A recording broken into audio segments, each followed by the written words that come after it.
This programme is for entertainment purposes. Are you there, Tom? There's something here with us, mate. Thespians, apparitions and poltergeists await the most haunted team in Oldham. Oh!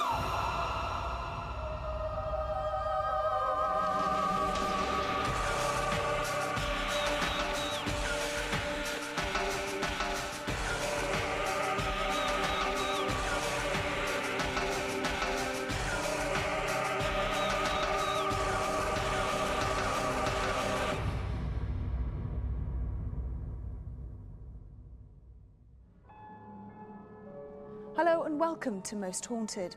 This theatre was originally built as a circus in 1885. It's been many things and it's seen many tragedies, not all of them plays, with strange noises and feelings and full ghostly apparitions. I just had to bring you to the Oldham Coliseum. This building lies as close to the heart of this Lancashire town as it does to the affection of the local community. Renowned as one of North West England's finest theatres, the land on which it now stands was once used for mining. The building was constructed in 1885, but due to a decline in popularity, was briefly used as a cinema in the 1930s. Despite suffering misfortune, both on and off the boards, the Coliseum remains the people's theatre to this very day. Animals performed here. Buffalo Bill's Wild West Theatre performed here. Fred Carno's circus, which travelled all the way from Scotland right down to the south of England, also performed here. Someone that was with Fred Carno was Stan Laurel. He performed here. And also one of his friends, Charlie Chaplin. I have a theory that famous people have a special aura, a presence, energy, and I believe that they leave a little bit of that behind, usually somehow recorded into the fabric of the building.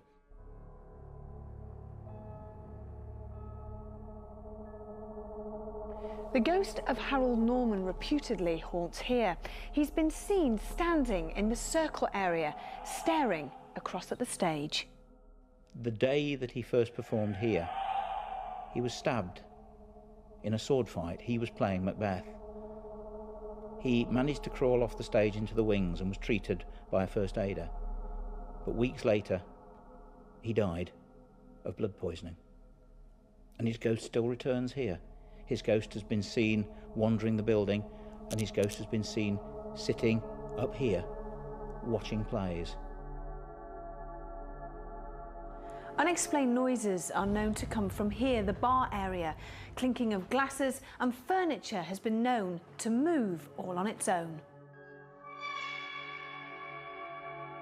Staff feel uneasy down here under the stage. They often get the feeling that they're never on their own and that they're being watched. Many of them have also seen shadows moving slowly from side to side.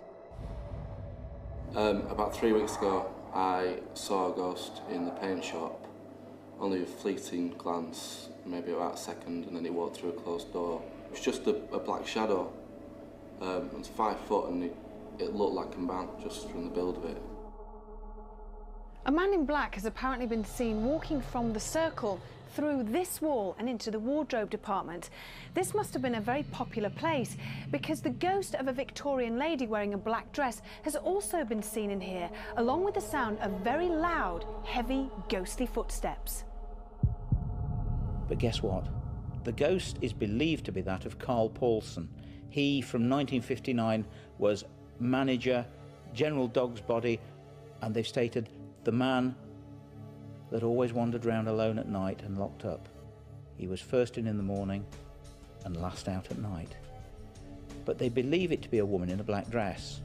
Carl Paulson was also an actor, and he played women on many occasions. So who does haunt the Oldham Coliseum? We have 24 hours to find out.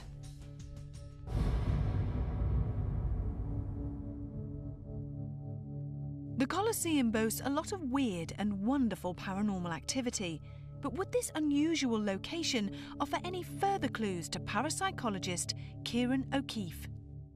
Kieran, is there anything in particular that you are going to be looking out for this evening? Well, in terms of phenomena that's been reported by eyewitnesses, the main thing is apparition. So the focus is on capturing something on film or photo. That would be the main thing. So what do you think about superstitions? If I was to say Macbeth, apparently we're sitting on a stage, I'm supposed to, you know, horrible bad luck is supposed to occur. I'm a psychologist. I have a very rational outlook on these sort of things, and I certainly don't adhere to the superstition idea. I think it would be great maybe if the team is investigating tonight, if anybody's up for it, to constantly refer to the word Macbeth rather than say the Scottish play and see what happens. So if we all walk out on crutches when we... It's my fault. We've invited spiritualist medium Derek Akora and guest psychic Ian Lawman to join us at the theatre. They arrived separately and with no previous knowledge of this building or the tragic past that may still haunt it. But would the most haunted crew be entertained, or are we all in for a night of severe stage fright at the Oldham Coliseum?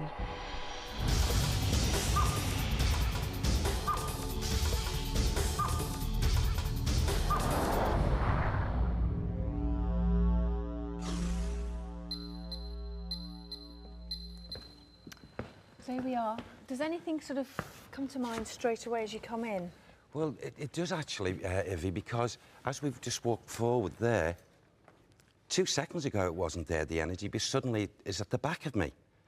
And this energy, most definitely, although he's not showing himself, it's a man, it's a male.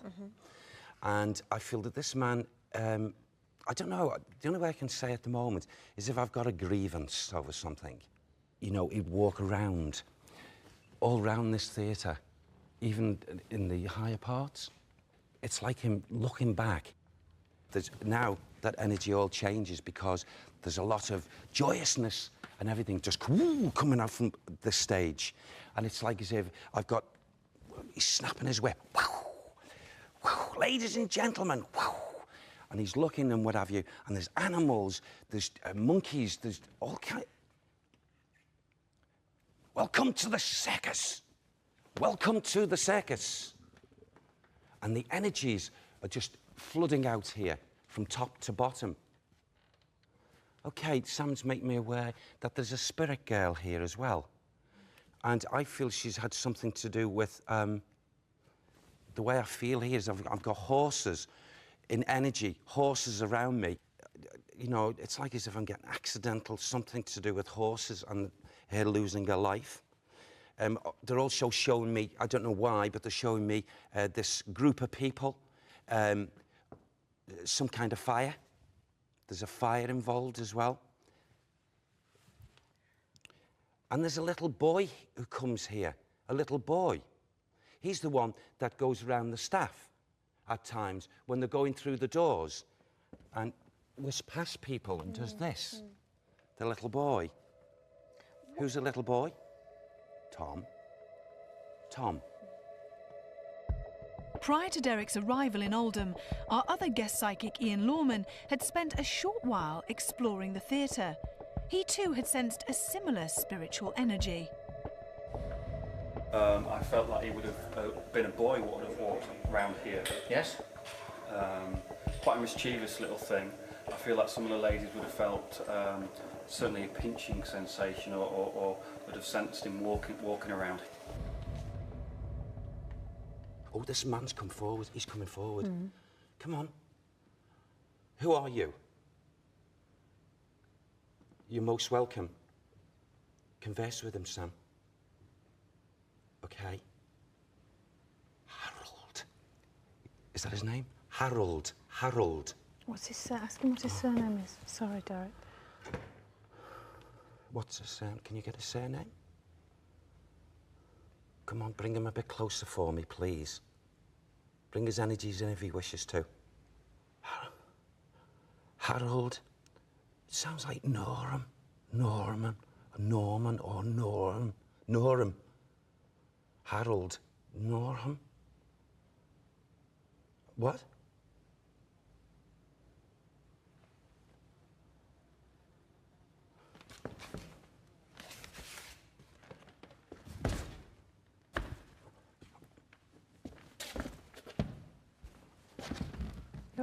You're right, Derek. okay? Yes. You okay? Yeah, okay, all right then. Okay. Oh, take the energy off, take it off. There's a condition of a man who, what was that then, Sam? He keeps on saying he doesn't believe it was an accident. Who was the person, from what you're getting, it's like he's been stabbed? Yes. So who would the person that would have stabbed him? Who was the person that did this? He was an actor just like himself. Can Sam give us a name for this other actor? Can you give me a name, Sam? He goes from Jack to John. Jack, John. Is that the same person? He gives me those two names, Ivy. Okay. Jack, who must have been John. So it's the same person? I believe so, yes. Did Harold die here in this theatre? Did he lose his life here? He did. He did. Right. Sorry about this. This is the energy. Yeah, no. Okay. His role was the important one. Macbeth. Mm-hmm. Macbeth.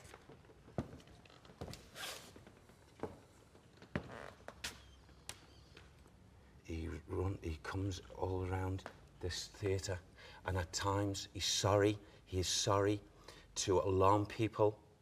He is sorry, but the soul can't come to terms with the way he lost his life, and he's still believing in his spirit body right to this moment that was it an accident? In addition to the presence of a young lady and a mischievous young boy, Derek may have sensed the agonised soul of the actor Harold Norman. But does he still have a score to settle? And what other phenomena will the night hold at the Oldham Coliseum? Investigation in Lancashire is already gathering pace. Despite the pleasure that a theatre performance brings, some souls are far from happy that they can't leave at the final curtain. As we head into the stalls, we wonder which other spirits may still exist from this building's past. Oh, wow. It seems as if psychically, both sides of my mind are being drawn here and up there. So there's someone, when I say someone, there's an energy that localises itself quite regularly up here. And I feel it's a person who, although they're not actually showing themselves at the moment, who returns to an area up there.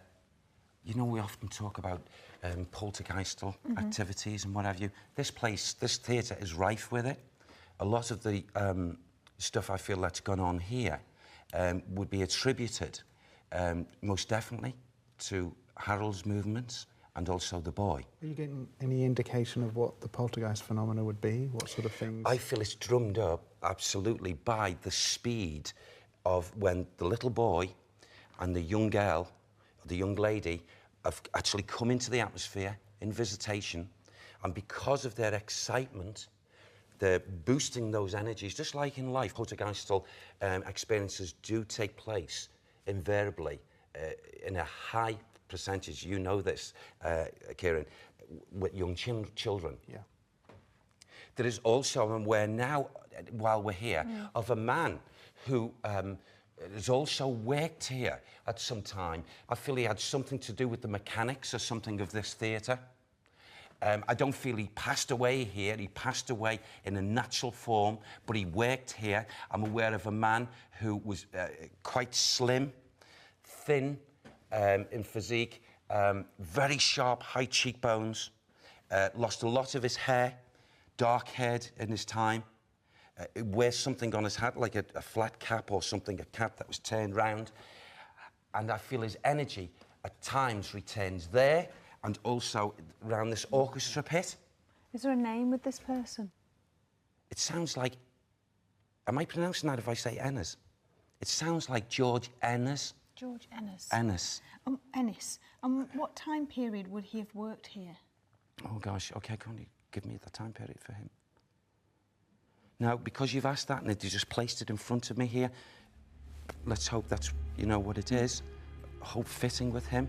But I got 19 and then 1, 2, 12. Oldham's Coliseum Theatre appears to house a complex mixture of energies, with Derek sensing several spirits around the ground floor of the auditorium. The first floor wardrobe department may look harmless, but ghostly apparitions and unexplained footsteps have been frequently witnessed. But what would we encounter in here?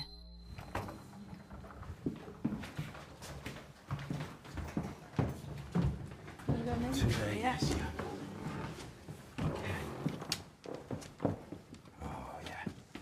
It's around here.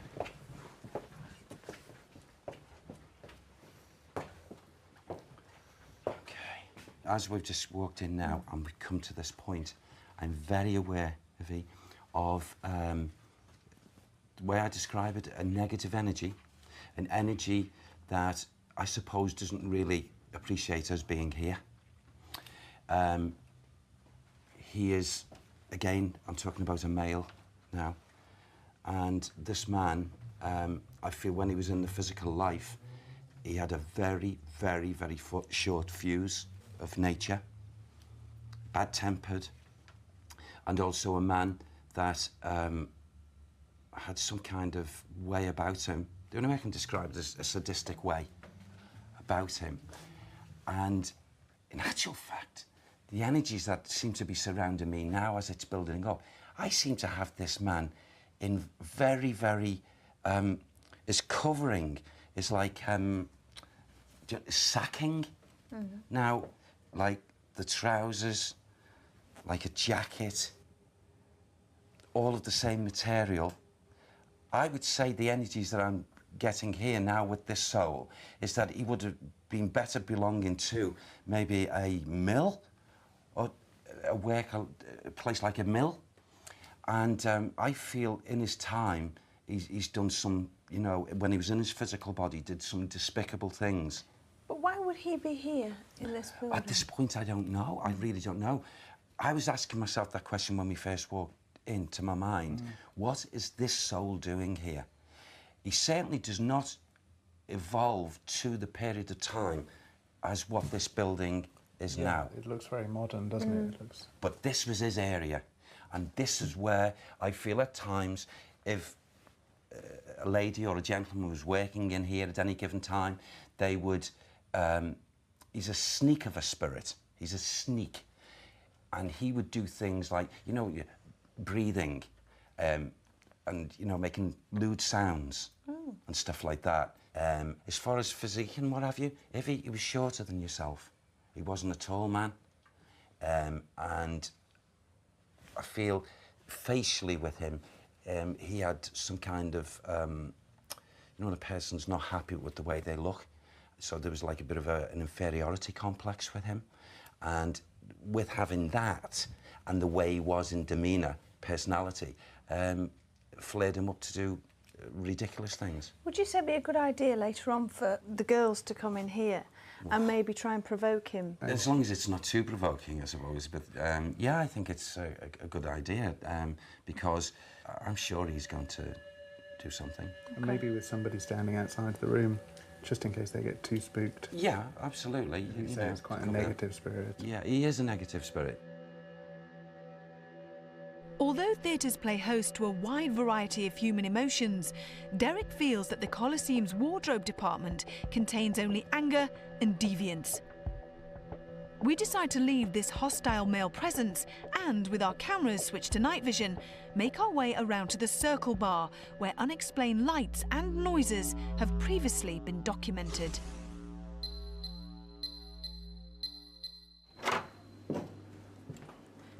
Obviously, this is the bar area, Yes. and there's noises from the fridge and things like that. So, does anything come to mind as you come in here?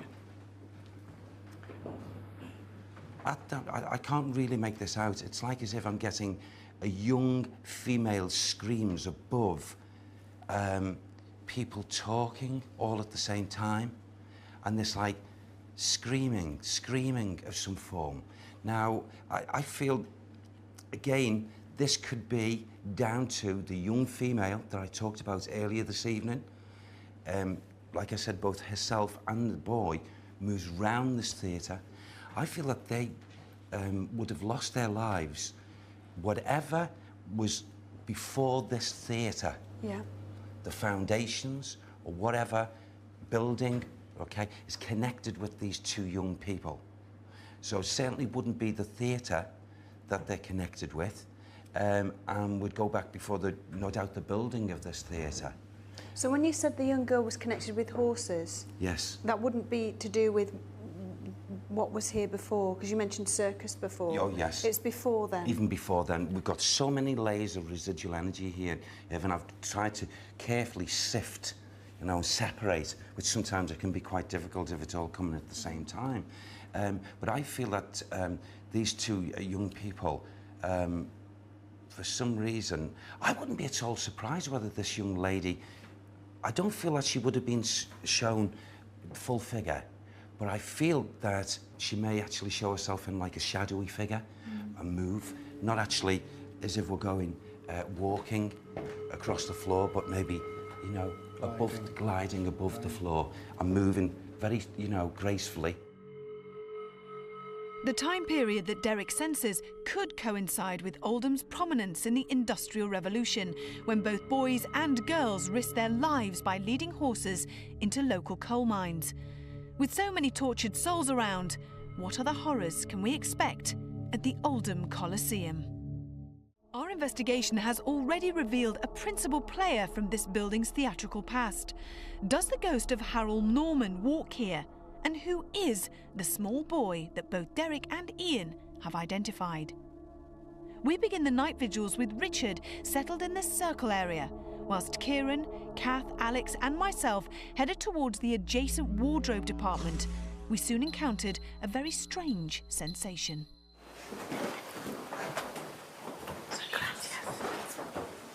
Smoke, burning. Burning. Yeah. Burning. Definitely burning. Where's that coming from? Hello. Can you smell burning? No, it's not in here. No, I can't. It's burning out here. Yeah. Really? No. It doesn't smell That's like not that. food, it's burning. The burning smell wasn't detectable anywhere else inside or outside of the theatre, but may bear some relation to what Derek had sensed earlier in our investigation. I don't know why, but they're showing me this group of people, some kind of fire. There's a fire involved as well. With no historical references to a fire in this building, our sensation may relate to the coal mining techniques that once took place on this land. Leaving Richard on his own, we carried on into the wardrobe department, where we had earlier been forewarned of a belligerent male presence. To avoid any threat to Kath, Alex or myself, Kieran stood by, just in case.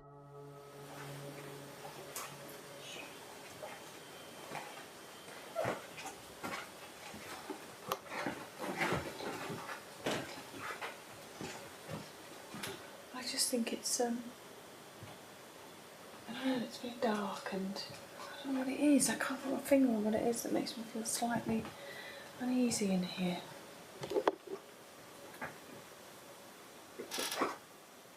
Are there any spirit people here in the room with us now? If there are, please could you give us a sign to let us know you're here? Can you move something? Is there anybody here with me? I'm all alone in here. Just me. If there is any spirit in this part of the building, please make contact with me now.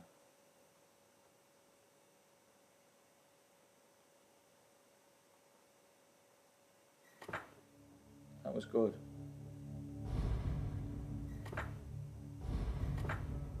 That was good. Is there anybody in this room with us? Can you give us a sign? Make a noise.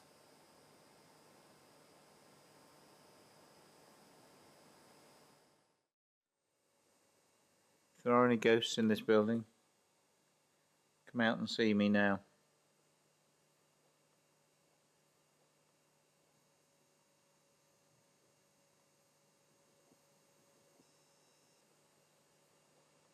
I'm going to leave you now.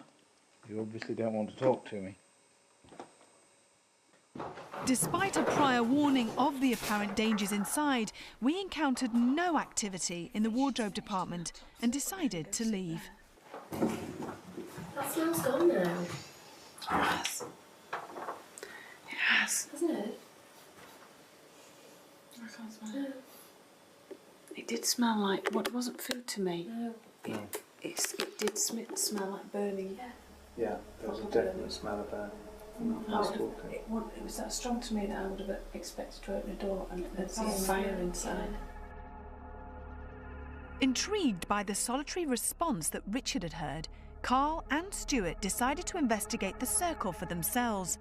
This area of the theatre is reportedly where the ghost of Harold Norman sits and watches the same stage where he once walked.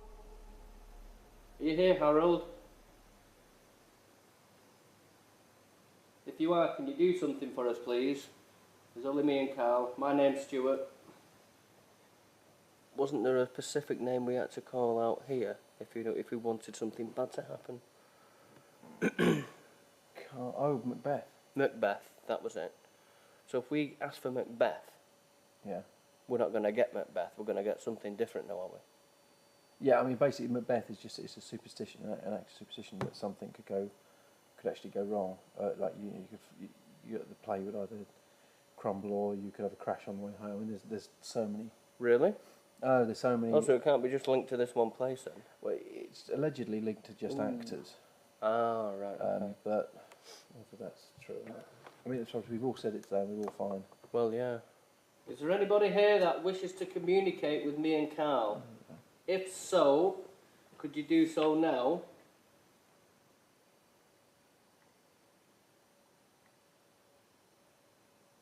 You see, the beauty of this is now there's no one else here now in the theatre. There's only me and you. All the rest of the crew are on the other side of the building now, so... What was that? No. Carl.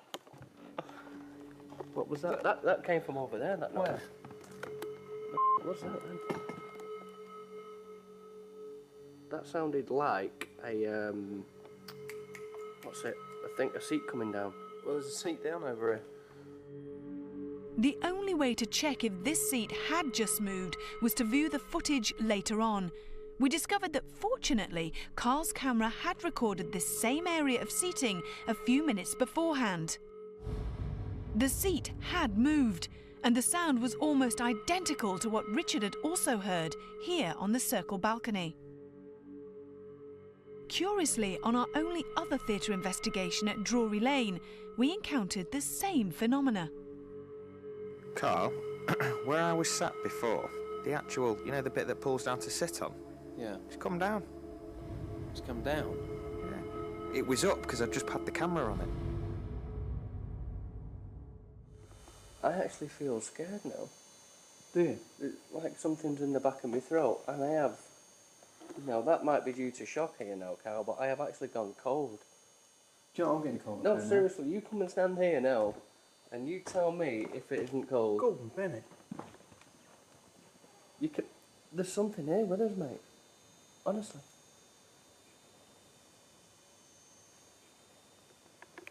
Honestly, this is cold, it's not gone. This is chilly where I'm standing. What is that? I just... It is, it's cold where you're standing. What the hell was that? Did you hear that noise then? Hey. That came from over that corner. It actually literally came from over there. What was that?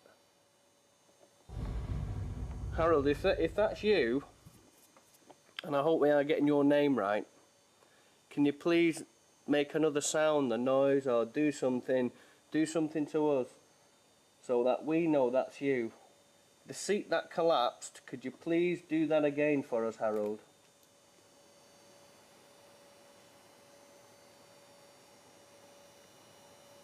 Do you know, I actually feel scared now, Cal. For the first time today, I feel scared.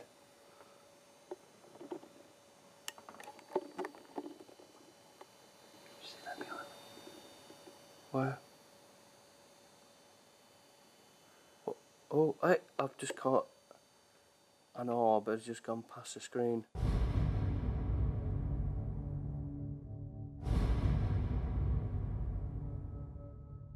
Something danced in front of the screen then. And I'm actually getting goosebumps now all over me just talking about this. Can you pick him up on my arm? I must admit, you don't look too. Something else has just gone across as well.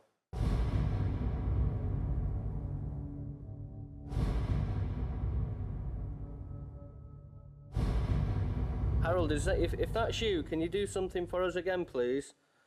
That's very good. Carl.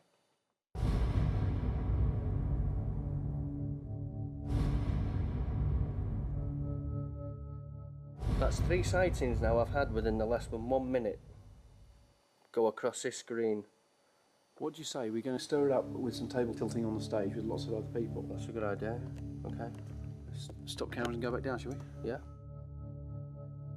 Both Carl and Stuart have witnessed several astonishing incidents that all appear to heighten the sense of paranormal activity in the theatre.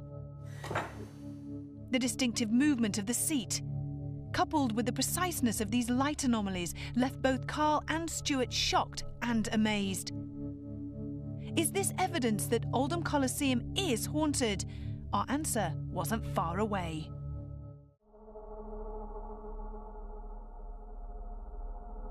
Our investigation at the Oldham Coliseum has already produced distressing results. Carl and Stuart appear to have shared the circle seating area with the ghost of Harold Norman, who was tragically wounded in this theatre nearly 60 years ago and refuses to leave. We gather all of the crew on the stage, where we experiment using 2 groups of people who will simultaneously attempt table tipping. Having never tried this particular method, none of us knew what to expect. Is there anybody here? Are there any spirit persons in this theatre that would like to speak to us? We don't mean you any harm. Could you try and talk to us by moving one of these tables on the stage? Spirit people within this theatre, I ask of you to give us a sign that your life exists. Everybody heard that? Yeah.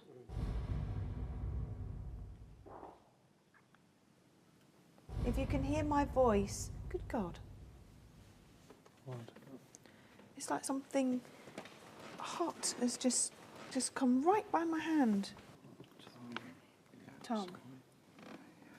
Yeah. Are you is there a little boy called Tom here? Yeah. If there's a little boy called Tom here, please could you try and move this table, Tom? We want you out. We want you out. He wants us out. Who? Tom wants us out. Who wants us out? The man. He's chasing me. He's chasing you? Who's chasing you, Tom? Harold. Harold's chasing you. Why is Harold chasing you, Tom? Because I've stolen. What have you stolen from him? Shillings. What's your surname, Tom? What's your last name? Harding. Harding? Yeah. Tom Harding? Yeah. What happened to you, Tom?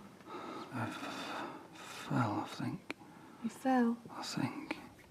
I'm scared. Harold's coming. You run away, Tom. Run away from Harold. I always hid in the stage. Did you hide under the stage? Yeah. Tom, if you go into the light, if you look for a bright light, you don't have to run and be scared of Harold anymore. He can't harm you. You don't have to be scared or frightened. Trust me. Your mummy and daddy will be waiting for you, Tom, and you'll be happy forever and ever and ever. I promise you. Are you there, Tom? Elizabeth's there. Elizabeth's there, is My she? mum. Is your mum Elizabeth? Are you hugging your mummy? Yeah. You stay with your mummy, and where you'll be now, you'll be happy forever and ever with your mummy and daddy, where you belong. Goodbye, Tom.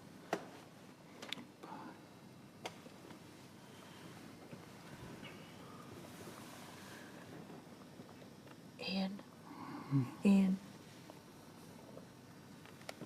You can hear me? Yeah. You all right? Mm. Mm.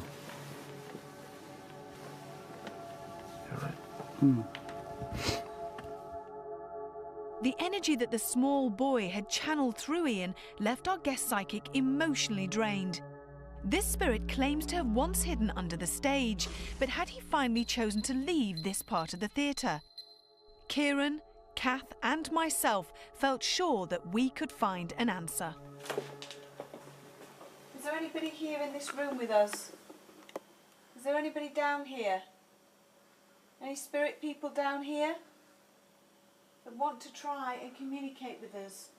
Want to give us a sign?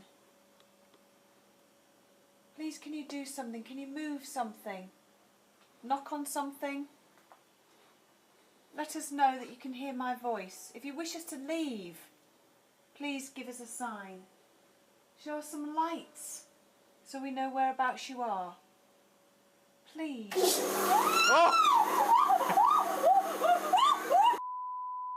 Right, it's all right. It's all right. It's just the generator. It's just that generator. Yeah, but why would it go off? It's not supposed to go off. It's all right. It's all right. It's all right. Why did that just come on? I don't know, but let's get the hell out. My legs have gone.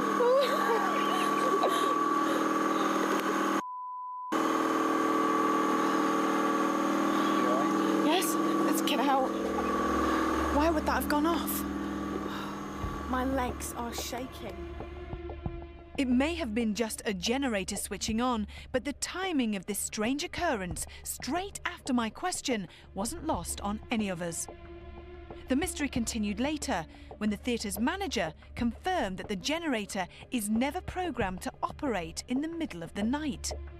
Earlier on in our investigation, during Derek's initial assessment of the building, Stuart had been asked if he would venture under the stage on his own. I would be prepared to come down here on my own and spend an hour, maybe 30 minutes. Despite the massive fright that Kieran, Kath and I had already endured, he was still happy to sample this eerie part of the theatre on his own. Surely lightning doesn't strike twice. I just cannot see anything whatsoever. Nothing at all. Is there anybody here?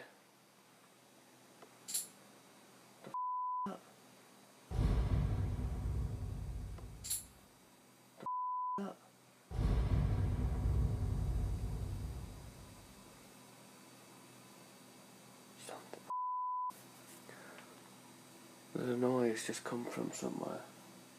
It seems to be back there again where I've just been. If that was you making that tapping noise, could you do it again for me, please?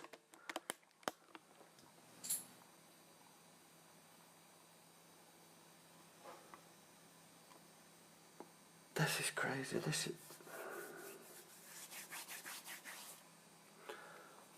I've just heard another sound again on request, a bit like earlier on upstairs with the orbs. When I was asking for them, they appeared again. So it's a bit like this noise now. I've just asked if you could please do it again, and that noise has just appeared. Now I am down here on my own, you must believe me, there's no one else, only me. What the is that over there? Hello?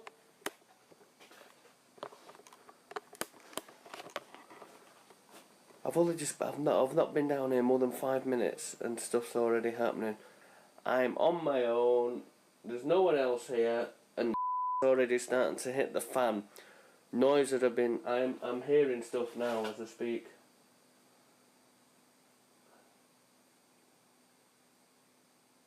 Can you please do something else for me?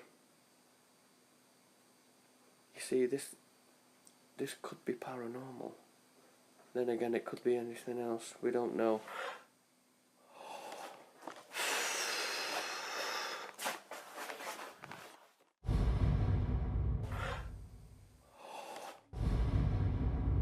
Stuart is well accustomed to the possible paranormal and psychological dangers that most haunted investigations can bring, and has previously survived lone vigils for up to an hour at a time. But tonight he found this part of Oldham Coliseum far too frightening and hastily retreated from under the stage after just 4 minutes. With clear and precise audible and visual responses, bodily possession and apparent poltergeist activity in the circle as well as under the stage, our night in the theatre certainly hadn't passed peacefully. We carefully monitored each area of the building, but on this investigation, we're fortunate that all of the apparent paranormal activity occurred before our very eyes.